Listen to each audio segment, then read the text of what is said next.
I don't know about you, but say MAN to me and I think about heavy trucks. I don't mean heavy as in heavy weight, but I mean about multi-wheelers and Arctics.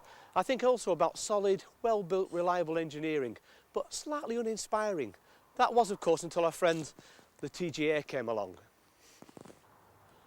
But with that comes its own set of problems. To me, it seems like MAN have been concentrating on the heavy end of the market. But what about the lighter end? What about its forgotten range? What about the lights? And more importantly, what about the L2000?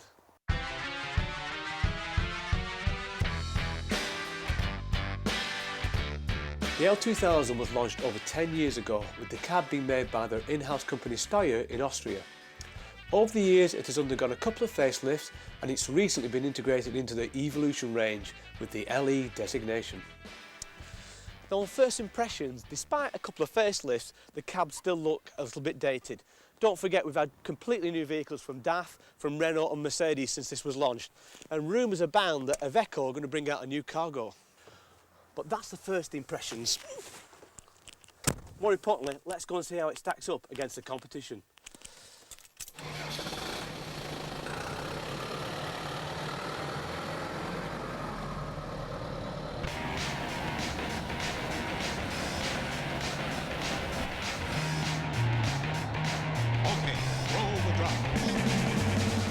Well, first impressions are getting, I think, not bad, a bit functional. I mean, to me it's typically German. It is quite functional. It's not going to set a fashion, it's not a trendsetter. It does the job, and you can't argue with that. It does the job, but you know, you can tell it is a bit older. We've got switches are a bit different, you know, the old style sort of 10 years ago. So it is it's a bit old-fashioned really, more than anything else.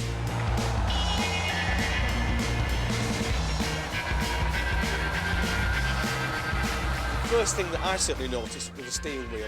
This steering wheel, say it's big, is a bit of an understatement. It should be on this Titanic, I'll tell you. It's enormous. I know German vehicles have got this tendency to have large steering wheels, but this looks like it's been sort of like all the vehicles been downsized from a tractor unit, but they forgot to put the steering wheel downsized that. It's enormous.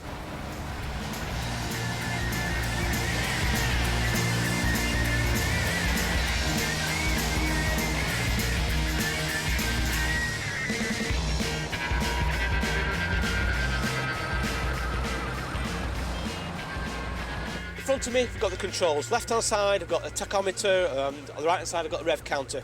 Here, this vehicle's 140 brake horsepower. It revs something in the region of around about 2400 RPM for the maximum power, and torque-wise, it's about 560 newton meters.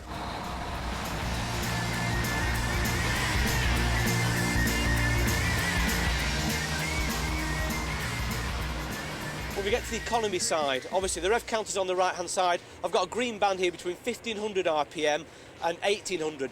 Now that, to me, is quite tight. Okay, they have a grade out band between 1200 and 2100, but we're seeing with a lot of these Euro 3 engines, we're seeing quite a large band nowadays, around about 800 to 900. Here, it's quite tight, about 300 to 400 RPM.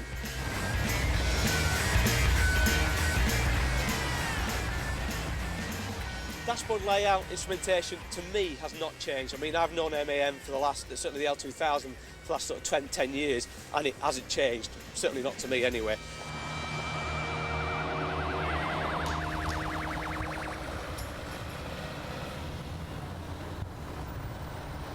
I've always thought when the L2000 was launched that it had a nice, good, deep windscreen. So, again, that hasn't changed. So, visibility-wise, pretty good indeed. The L in L2000 designates a light range and covers two vehicles, the LE150C and the LE180C. The vehicle we are testing today is a lower horsepower version at 140 brake horsepower with 540 newton meters of torque. It's matched to the ZF 5-speed gearbox and has an unladen weight on the 4.6 metre wheelbase of just over 3,000 kilograms. Well, there is no doubt the L2000 is definitely showing its age. When it was first launched, it was a bit of a revolution, or should I say evolution, to use MAN's current advertising campaigns. But it's definitely been passed by a lot more of the competition. Having said that, it's quite reliable, it's solidly built, and I'm sure it will prove popular with a lot of its existing customer base.